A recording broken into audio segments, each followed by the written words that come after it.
मार्गदर्शन मला करायचं नाही आहे. शनिवारला आपण राष्ट्रीय पोषण आहार या तिसऱ्या विषयात आपण जाणार आहोत. तिसरा विषय आहे मुलींमधील पोषण मूल्य व आरोग्य. या विषयावर आपण माहिती घेऊ आणि मी पण याच्या ठिकाणी टाकलं माहिती की ज्यांना बोलायचं त्यांनी उद्या नावं द्यायचं. ठीक आहे, मुलांनी पण. आणि कोची मॅडम तुम्हाला मार्गदर्शन करणार आहे. नंतरचा विषय आहे पाण्याचे महत्त्व. नंतरचा काहीतरी आहे. त्यानंतर आहे ॲनिमिया. ॲनिमिया म्हणजे तुम्हाला काय, रक्ताची कमतरता आणि का होते, आपण का भरून टाकली पाहिजे, ॲनिमिया झालं नाही पाहिजे यासाठी आपण काय केलं पाहिजे ही सुद्धा आपण माहिती घेऊ. एक परीक्षा आहे, ही परीक्षा आहे राष्ट्रीय स्तरावर आणि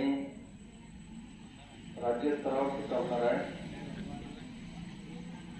ती कमीत कमी शाळेमधून किमान 10 विद्यार्थी बसले पाहिजेत. त्यासाठी मी नियोजन केलं आहे स्वतःचा आणि त्या मुलांची परीक्षा ही शाळाभर आहे. पण त्यासाठी आता कोणीही येणार नाही. असं मी सोमवारी किंवा मंगळवारला एक पेपर घेईन. 10वीच्या मुलांचं वेगळं, 9वीच्या मुलांचं वेगळं आणि 8वीच्या मुलांचं वेगळं. उद्या तुम्हाला त्याचा विषय मिळेल आणि कमीत कमी 80% गुण मिळतील तोच विद्यार्थी या परीक्षेमध्ये बसेल. 200 रुपये आम्ही देऊ शाळाभर. आणि याच्यामध्ये रजिस्ट्रेशन सगळ्या मुलांना करायचे आपण ते करू. ही परीक्षा विद्यार्थी विज्ञान मंच परीक्षा आहे. त्याच्यामध्ये ऑब्जेक्टिव्ह प्रश्नपत्रिका राहणार आहे आणि ही परीक्षा साधारणतः नोव्हेंबर-डिसेंबरमध्ये होणार आहे. आणि ही परीक्षा NCERTच्या अभ्यासक्रमावर आधारित आहे. जे विज्ञानमध्ये तुम्ही काही त्याच्यावर अवलंबून राहणार आहे. आणि राज्य स्तरावर निवड जर झाली तुमची तर प्रथम 3 क्रमांक मिळणार आहेत. 5,000, 3,000 आणि 2,000. आणि काही मानचिन्ह प्रमाणपत्र मिळणार आहे. आणि प्रत्येक गटातील प्रथम, द्वितीय आणि तृतीय अशांना राज्य स्तरावर, राष्ट्रीय स्तरावर 25,000, 15,000 आणि 10,000. आणि जो राष्ट्रीय स्तरावर हे 3 गुणांकांपैकी एक घेईल त्याला प्रतिवर्ष प्रति महिना 2,000 रुपये मिळणार.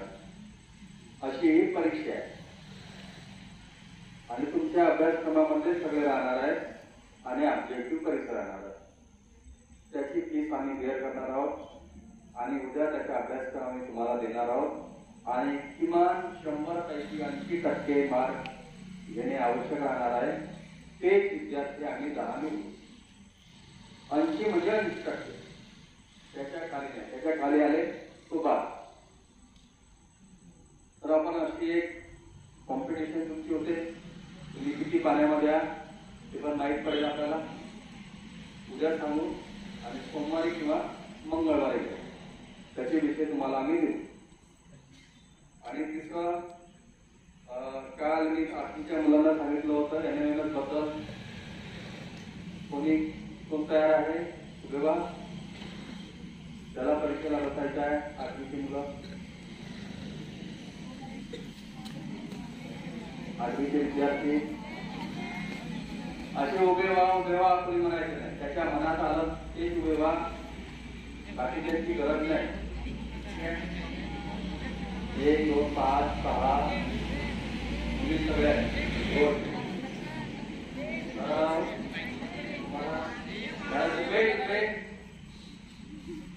तुमच्या झाली परीक्षा 10वीची आहे. NTची तुम्ही तिथं बसू शकता. 10वीसाठी आहे. 10वीसाठी तुमची एक परीक्षा आहे. 10वीला NTची परीक्षा आहे. तिची 200 रुपये आहे. तुम्ही बसू शकाल. पाहूया आपण.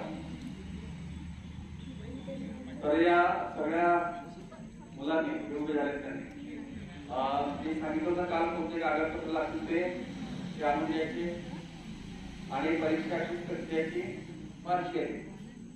आता 8 दिवसात 100, दुसऱ्या 8 दिवसात 100 म्हणजे पूर्ण एका वेळेस 200 रुपये आणले तरी चालेल. आणि आपण याच्यानंतर काय करणार आहोत, पेपर आपण घेणार आहोत नंतर. आणि माझी अट एक राहील, एक माझी अट राहील, माझी कुछ पाना है तो आपको करना पड़ेगा, नया करना पड़ेगा.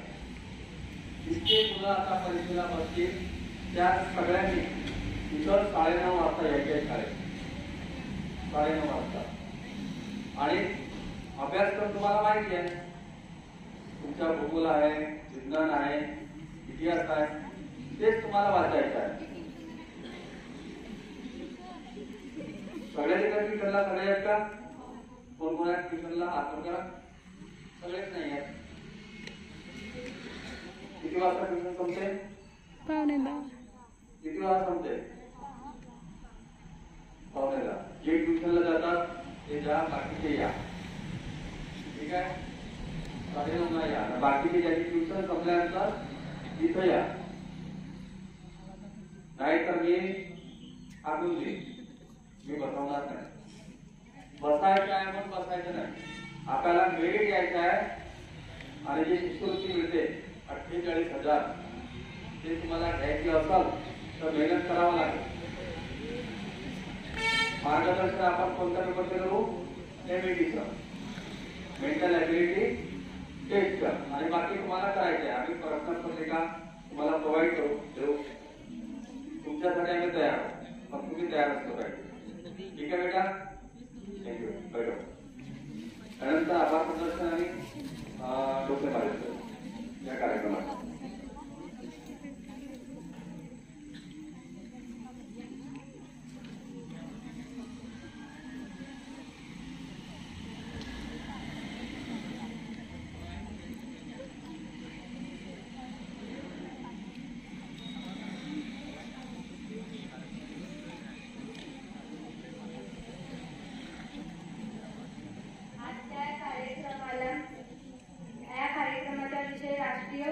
राष्ट्रीय पोषण आहार सप्ताह, तिथी विषय आहे पोषण आहार मूल्य. इथे समीक्षा आगासे, जान्हवी वैद्य, भावेश बाळगुते, साहिल मेश्राम, प्रतीक्षा नागपुरे, राखी आंबेडकर यांनी आपल्याला मुलाचे मार्गदर्शन केले. त्यांचे मी आभार मानते. तसेच भरती सरांनी आपल्याला खूप छान मार्गदर्शन केले, त्यांचे सुद्धा मी आभार मानते. तसेच पास्ते सर यांनी सुद्धा खूप मोलाचे मार्गदर्शन केले, त्यांचे सुद्धा आभार मानते. आणि तुम्ही सर्व विद्यार्थ्यांनी शांतपणे ऐकून घेतला, तुमचे सुद्धा आभार मानते. हा कार्यक्रम इथेच संपला.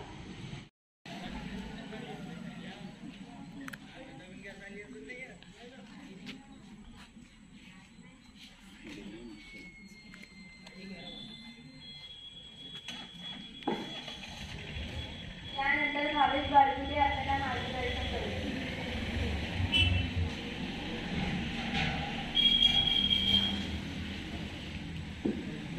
नमस्कार, माझे पूर्ण नाव भावेश शिवाजी बाळगुते. मी तुम्हाला पोषण आहार सप्ताहाविषयी थोडक्यात माहिती सांगत आहे. तर पोषण आहार म्हणजे जे आपण जेवण करतो त्या घटकापासून आपल्याला द्रव्य आणि ऊर्जा असे मिळते. आपण जेवण करतो त्या जेवणापासून आपल्याला ऊर्जा मिळते. ऊर्जेची गरज म्हणजे कार्बोहायड्रेट पासून ऊर्जा आपल्याला मिळते. कार्बोहायड्रेट आपल्याला अन्न, फळं आणि भाजी इत्यादीतून मिळते. तसेच संतुलित आहार आपल्याला आपल्या जीवनाची मूलभूत गरज आहे. तर आपल्याला आपले संतुलित आहार ठेवायचे होते. तर आपल्याला इत्यादी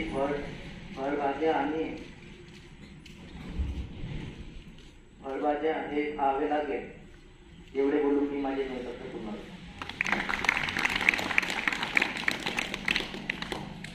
यानंतर आपल्याला राखी आंबेडकर ही मार्गदर्शन करेल.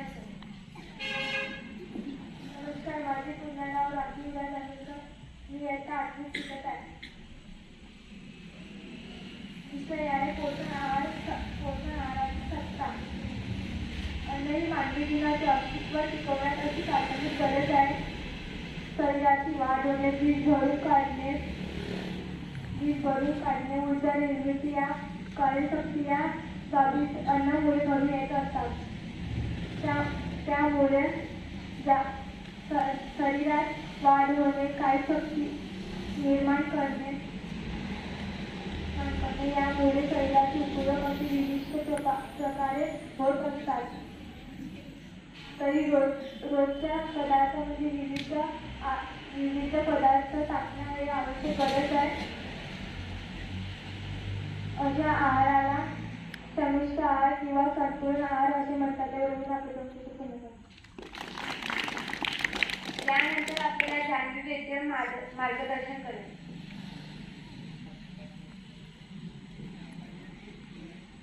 माझे पूर्ण नाव जान्हवी वैद्य.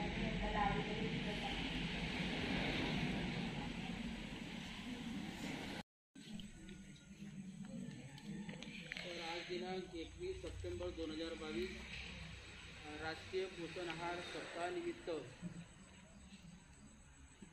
या ठिकाणी आपण पोषण मूल्ये या विषयावर या ठिकाणी आपण उद्बोधन ठेवलेलं आहे.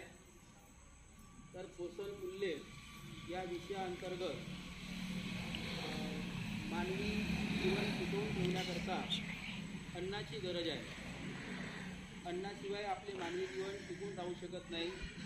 याशिवाय विविध प्रकारचे कार्य करण्याकरता शरीराची झीज भरून काढण्याकरिता आणि वेगवेगळ्या प्रकारची कृती करण्याकरता आपल्याला अन्नाची गरज असते.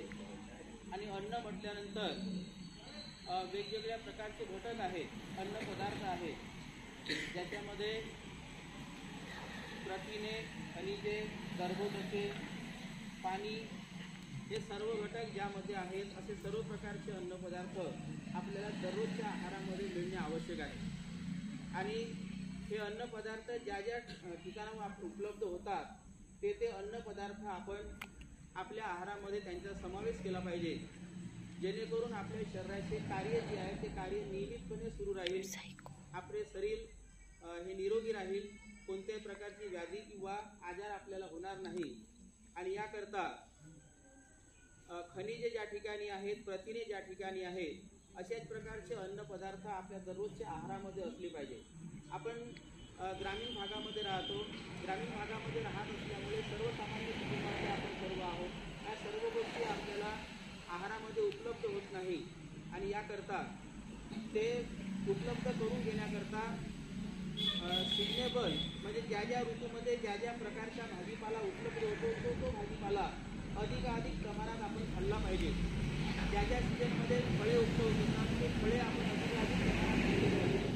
संतुलित आहार म्हटल्यानंतर दररोजच्या जेवणामध्ये आंबट, कडू आणि गोड अशा प्रकारच्या मिश्र जेवण आपल्याला दररोज मिळायला पाहिजे. आपण ग्रामीणमध्ये असल्यामुळे दररोज आपण फक्त भाजी आणि भात खातो, या व्यतिरिक्त आपण काही खातो. पण भात आहे, भाजी आहे, वरण आहे, लोणी आहे, हे अशा प्रकारचा संतुलित आहार दररोज आपल्याला मिळाला पाहिजे. याशिवाय विविध प्रकारचे फळं आपल्या जेवणामध्ये असले पाहिजे. विविध प्रकारच्या पालेभाज्या आपण खाल्ल्या पाहिजेत. विविध प्रकारचे जे घटक आहेत, डाळी आहेत, त्या विविध प्रकारच्या डाळी आपण खायला पाहिजे. जसे आज समजा आपल्याला डाळ बनवायची आहे तर केवळ एकाच प्रकारची डाळ न वापरता विविध प्रकारच्या डाळी एकत्र मिसळून तो वरण आपण तयार केला पाहिजे. जसं आपण तुरीच्या वरण दररोज खातो आपल्या घरी, तर केवळ तुरीच्या वरण न खाता त्यासोबत वेगवेगळ्या प्रकारची जे डाळ आहे ती डाळ मिश्रित करून आपण तो वरण खाल्ला पाहिजे. ते जेणेकरून विविध प्रकारच्या डाळीमधून आपल्याला विविध प्रकारचे जे पोषक तत्व आहे ते पोषक तत्व आपल्याला उपलब्ध होते. त्या प्रकारचे आपण आपल्या जीवनशैलीमध्ये बदल केला पाहिजे. त्यानंतर जे आपण स्वयंपाक करतो, स्वयंपाक करताना आपण एक दक्षता घेतली पाहिजे. जसा भात जेव्हा आपण तयार करतो तर भात तयार करताना तांदळाला खूप धुवू नये. तांदळाला खूप 2-3 पाण्याने धुतल्यामुळे त्या ठिकाणी जीवनसत्व असतात ते जीवनसत्व नष्ट होतात. म्हणून शक्यतोवर तांदळाला खूप न धुता म्हणजे पाण्याने न घासता आपण तो भात तयार केला पाहिजे. ते जीवनसत्व आपल्याला योग्य पद्धतीने याशिवाय आपण ज्या भाज्या तयार करतो, लक्ष द्या, भाज्या ज्या तयार करतो आपण, मुली विशेषतः किंवा मुलं स्वयंपाक करताना भाज्या कापण्याच्या पूर्वी व्यवस्थित धुवा. धुतल्यानंतर म्हणजे भाजी एकदा कापल्यानंतर धुवू नका. पहिल्यांदा व्यवस्थित धुवून घ्या. धुतल्यानंतर त्या भाजीला कापा. भाजी कापून झाल्यानंतर ज्या फोडी तयार होतात त्या फोडीला पुन्हा पाण्यामध्ये धुवायच्या नाही. पाण्यामध्ये जर आपण धुतला तर त्याचे जे जीवनसत्व असतात ते जीवनसत्व पाण्यासोबत निघून जातात आणि आपल्याला काहीच मिळत नाही. आणि म्हणून आपण थोडासा बदल केला पाहिजे. ह्या बदल आपण स्वीकारला पाहिजे, कारण आपल्याला जीवनसत्वाची गरज आहे. ते जीवनसत्व ज्या ज्या घटकामधून ज्या ज्या पद्धतीने आपल्याला उपलब्ध होतील त्या त्या पद्धतीने आपण त्या भाज्या वापरायला पाहिजेत. म्हणजे एकदा भाजी कापल्यानंतर पुन्हा धुवू नये. हा तुम्हाला सराव म्हणजे भाजी कापल्यानंतर आपण त्या भाजीला न धुता ती भाजी आपण वापरली पाहिजे. याशिवाय दररोजच्या ज्या पद्धती आहेत आपल्या जेवणाच्या, त्या जेवणाच्या पद्धतीमध्ये आपला जो आहार आहे त्या आहारामध्ये भात असला पाहिजे, पोळी असली पाहिजे, भाकर असली पाहिजे, वरण असला पाहिजे, त्याच्यानंतर दही, वेगवेगळ्या प्रकारच्या मिश्रित स्वरूपाचा अन्न आपल्या शरीराला आवश्यक असतो. कारण वेगवेगळ्या प्रकारच्या अन्न पदार्थांमधून वेगवेगळ्या प्रकारचे जीवनसत्व आपल्याला मिळतात आणि त्या त्या जीवनसत्वाची आपल्याला गरज असते.